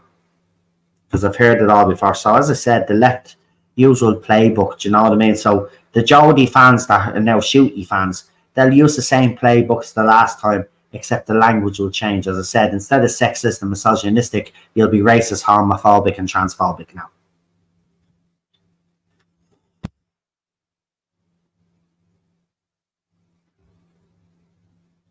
I'm beginning to doubt if RTD was ever a fan of the show. I think he got upset by Cartmel's rejecting him as a writer back in the day and is stuck in his crawl. This is his revenge. Yeah,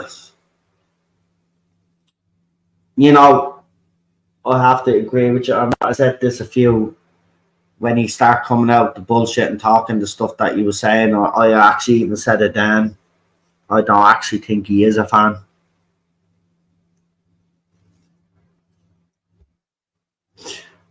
I think he saw an opportunity with Doctor Who to further his career anyway. And that's exactly what it did. It was a stepping stone for him. And look, again, as I said, I have no problems with his first era. You know, I actually quite enjoyed his first era. He gave us some great moments, right? But the bottom line is that what he did in 2005 is not going to work in 2024. And then you add on top of that, then, you know, he had messaging back in 2005, but it's completely different now today, isn't it? The messaging is completely different now, right? And we're in a highly, remember, and the stuff that he's flogging as well is highly controversial, right? It has divided public opinion, right? That's the difference.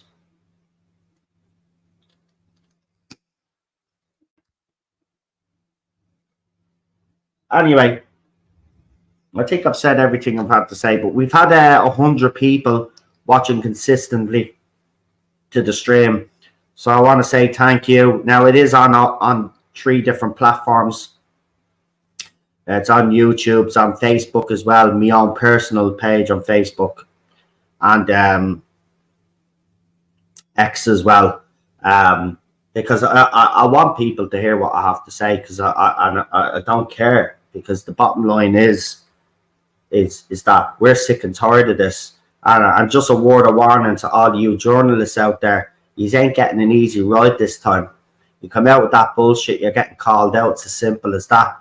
Because I have to say, is that the most disingenuous bunch that I've ever came across, right? Journalists. You aren't even journalists, you are activists. And we're sick and tired of these our activism and these our personal opinions, right?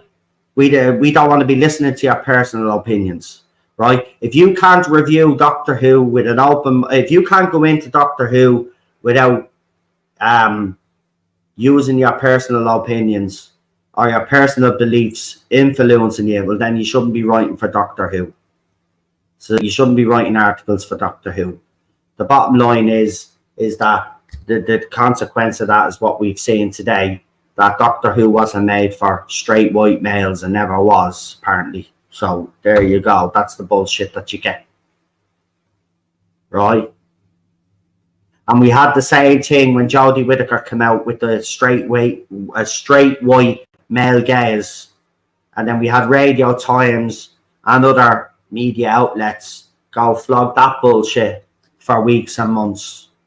Right? And anybody that was against Jodie Whittaker's Doctor was sexist and misogynistic. Anybody that does, and listen, if you don't like Shooty's performance because you just don't think he's good enough and it's nothing got to do with his skin colour, you're still racist, by the way, to the media and these fans. You cannot criticise Shooty Gatwa on any level. You can't criticise Jinx Monsoon either, because Jinx Monsoon is in a protected minority. And because apparently that minority is apparently oppressed, you know, you come out against that character and you come out and you say you didn't like that character, well then you're going to be transphobic, because they're obviously you know, changing gender, right? So that's what you'll be, right? If you even have a valid criticism of their characters, you're still all of that. That's the way the media and these fans operate. You cannot say anything. The sun shines from their arses, folks. Right? They can't put a step wrong. Right? So that's what you'll be. So yeah, so this is why it's important for people to start calling out the media, and this is why I'm going to do it. This is what I used to do in the early days during the Whittaker era, and everybody loved me for it. And that's exactly what I'm going to do. And I'm coming out swinging, right? And I'm not finished because I haven't even got on to Jinx Monsoon, right? And I'll be calling that piece of shit out. And then I'll be getting on to Shooty as well. I'll be only covering Shooty in this article. I won't be covering Shooty anymore because Shooty is irrelevant to the whole picture. And the whole picture is RTD. That's where the focus should be. Performances, to me, are irrelevant in this. It's RTD's character development and his writing. You know, if those two fail in any way with that, well, then that's down to him, isn't it? Because he cast them. So everything goes back to him. So that's where the focus is going to be. Them and RTD, right? The media and RTD. Performances, I don't really give a shit. But so we'll be getting into Jinx because Jinx decided that they had to open their mouth. So fine, I have every right to reply as a Doctor Who fan. That's exactly what I'm going to do. So tune in for that, Jinx. But it looks like you've blocked me, so I won't be able to tag you in it because I was going to tag you in the stream because I have no problem of actually saying these things to your face. You know, that's the thing. I think that's why the other side hate me so much. I'd have no problem saying it to your face. Just like I would have had no problem saying it to Jodie Whittaker's face that I believed that she was a sexist piece of crap and that she shouldn't be coming out with the dangerous rhetoric that she's coming out that Doctor Who isn't for girls because nobody ever said that. That's you saying that. Right? So that's how I play. I'm a straight shooter. So that's how I'm going about this. So as I said, if there's any articles out there from any journalists that come out with this similar crap that you want me to cover that I might miss, send it to me in my DMs and I'll gladly call them out on behalf of the fans. Not a bother. Bring it on. Bring it on. And you're taking the piss. What is? Unbelievable. Anyway, I have a problem saying it to Jinx's face, but only because I'd be forced to look at it. It says,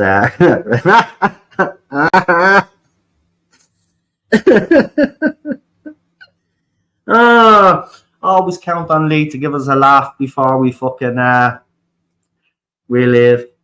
Yeah. She just came in here in her nightcoat, right, to bring Ted down. And that's why I said you're taking the piss.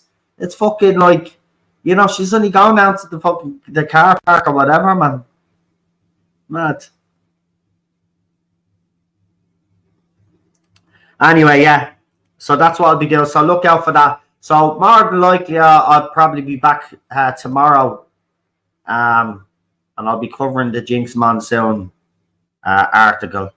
Yeah, she's trying to seduce me in a night coat. Yeah. She had a face mask on earlier. It was fucking hilarious, though it was, because she came out. I didn't even notice her because I was watching the Man United match, and she fucking came over to the sofa, and I turned around. I got a fucking fright because I didn't realize there was a fucking face mask on her at first. I thought, what the fuck, like. But anyway, that's the joys of married life, isn't it? Fucking face masks and fucking all of that. But you know, I'm used. Yeah, you get used to it. Anyway, yeah. So as I said, back tomorrow to cover Jinx Monsoon. And there's a article by Variety and stuff, and there's other articles, but we'll look at the art. I think they did the interview with Variety, so we'll go with that article. But again, Jinx Monsoon calling out fans and having a bit of a go. Oh, told us that if we didn't like what was happening with the show, they told good riddance. So they're using their hashtag that we used for Jodie Whittaker when we wrote hashtag good riddance. So Jinx Monsoon has told you good riddance if you don't like the show. Shooty also told you to go and touch grass. Now, I seem to be the only one that actually did a video. By the way, I put up a short on my YouTube channel. Go and check it out. So Shooty told me that I needed to go out and touch grass because apparently I don't have a life. So I put up a YouTube short where I'm actually touching grass. So I went out and I actually touched grass. So yeah, if you just want to go and check that out, that's a YouTube short there. So and if you just want to actually send it to Shooty on Instagram or wherever bleeding fucking social media, you're more than welcome to do so. I don't give a shit. See, this is what I said. You know, you want me to touch grass, I went down and touched grass for you, mate, but I don't need to get a life, right? See, you're exactly, you know, a problem, but you're not the main problem. And if I was going to focus on you, you know, then I'd get distracted from the other shit. But this is what I'll say to you directly, right? You're a problem, right? Because, you know, you've bought into all of this bullshit, right? The bottom line is this, right? What you should concentrate on is putting out the best performances that you can put out. But when you start coming out with the bullshit, you know, that there's racism prevalent in the fandom, and you're trying to create this narrative along with the media that people are racist towards you. It's a lie. I actually didn't mind your casting. I still don't mind. I still think you have potential. I'm not completely won over, but you know, I did like the scene. As I said, the only scene I enjoyed out of those 2 episodes where he was scared of the babies. I don't know why, but that scene for just some weird reason made me really laugh. But there was potential there. You know, if he's directed properly and he gets good dialogue and gets good character development, he could turn out to be a great Doctor, but he's going to be let down. Chris has put the short actually in the chat there, so if you want to go and check it out. So I actually did. Everybody was putting up a GIF of them touching grass, but I actually went out and I actually touched grass for him. So there you go. But listen, I don't need to touch grass, mate. See, you don't understand either, and this is the problem. You're just like these so-called fans. See, you don't understand the connection, the loyalty, and the love we have for Doctor Who. And you see, when you go and tell a fan that has a problem with something that they've done with the show, or they don't like your casting because they just don't like you, right? You can't make it out to be racism and then start coming out with the same bullshit as the previous Doctor, the previous actress, Jodie Whittaker. We've heard it all before. The bottom line is that you'll never understand what it'll be like to be a Doctor Who fan. Now, apparently you've become one, but you're not a fan as long as we have. So you don't have that connection with the show. Just like all of these degenerates that are in their fandom, right? They have no connection with the show. For them is who's the queerest, who's the gayest, what colour skin do people have, who they're banging, right? That's all those fans care about, and you're playing into that. And then the showrunner is going to probably write you that way, right? So that's what we have a problem with. If we want to see those things, we'll watch other shows. When we tune into Doctor Who, we want to see shooty space battles. We want to see the Doctor saving planets. You know, we don't want them, you know, going around trying to defeat a snot monster, right? Or someone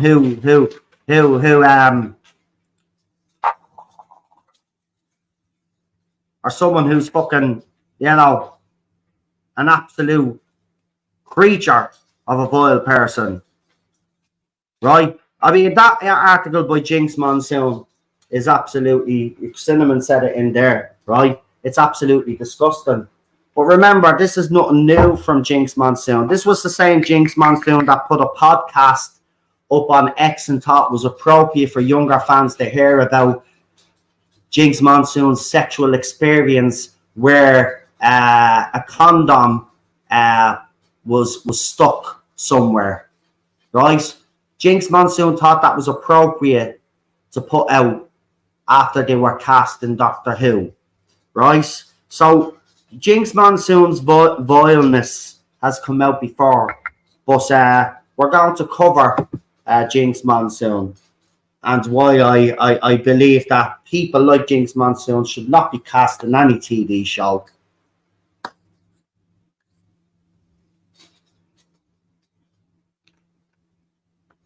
Anyway,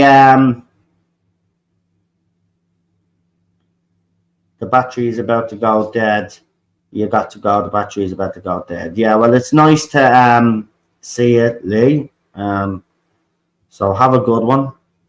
And yeah, I hope to see you in the chat a lot more anyway when I'm doing these streams. Well, you're always here to support me anyway, when I do these things, especially when a new era of Doctor Who comes around. We do like a bit of a laugh, don't we? And a bit of a rant. But nice to see you. Nice to see you. Anyway, I will leave it there, folks. Thank you to the 103 people that are tuning in. Can you do me a favor? If you're watching me on the other platforms, could you give us a subscribe? I think I'm 10 away from making it 2,400 subscribers on the Noel Zone now. So yeah, we've been steadily climbing these last couple of weeks, which does happen during a new era. But if you could subscribe, I'd really appreciate it, because there's plenty of content in relation to Doctor Who and all of these twats that are in the show to come. And of course, I'm going to be calling them all out. So come and join me for those. So don't forget to subscribe. To the rest of you as well, don't forget to bang that like button as you usually do. And if you could share me streams as well, it just helps with the algorithm, stops YouTube from limiting, well, it doesn't stop YouTube from limiting all my streams. But, oh yeah, just to give you a laugh before I do go, Warner Brothers have decided to copyright claim my first stream on the 2 episodes of Doctor Who. Now, why Warner Brothers would actually be putting a claim on a Disney product, I don't know. But they tried to claim that there's some music being played through my stream. No such thing whatsoever. Now, obviously, until the dispute is actually settled, the revenue for that now is on hold, thanks to them gobshites. But this is the second time now that a bogus claim has been put on my channel. We had, what was it? Fucking Tibet's Got Talent or whatever it was. Nepal's Got Talent or something. They had a talent show that claimed over 200 of my videos for music that wasn't even there. Right? So they're either scam, they're pretending to be these companies and they're scams, and they're trying to take away from people's revenue. Right? So if that does happen, folks, don't ignore that if you're on YouTube. Right? You've got to dispute that, because if you don't dispute it, they'll start claiming more of your videos, and before you know it, then you're sharing revenue with someone that you don't even fucking know.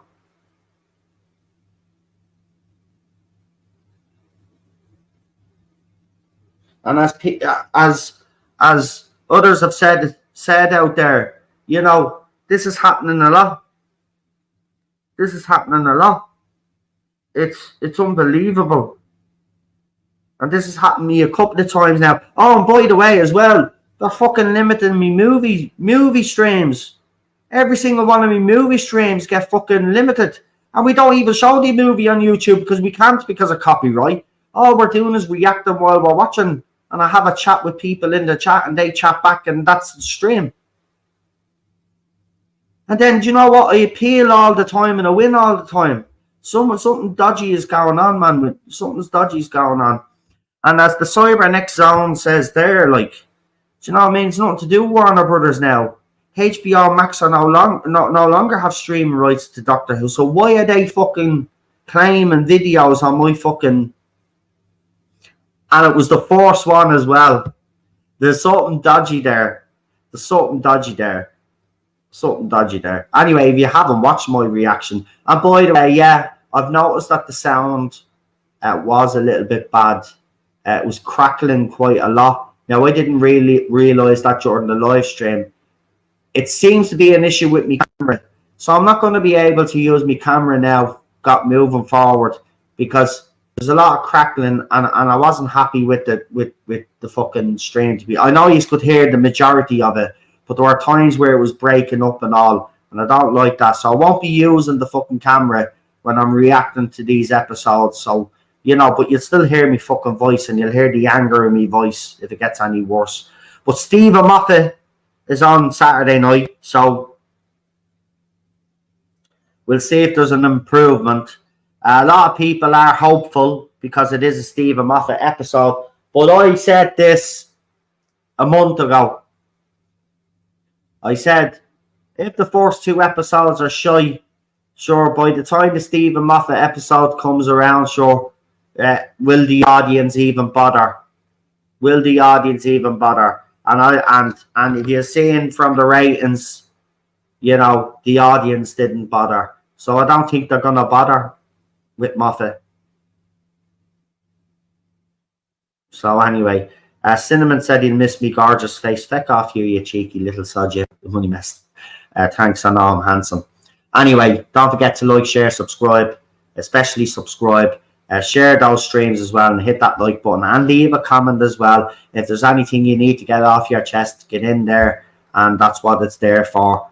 Go ahead, knock yourselves out. I'll be back tomorrow with Jinx Monsoon, so come and join. Not with Jinx Monsoon, I'll be talking about Jinx Monsoon. Jesus Christ, imagine that. That'd be my worst nightmare. And hello everybody, welcome to the No Zone. We are here interviewing Jinx Monsoon. Jesus Christ. Anyway, we know how that interview would go.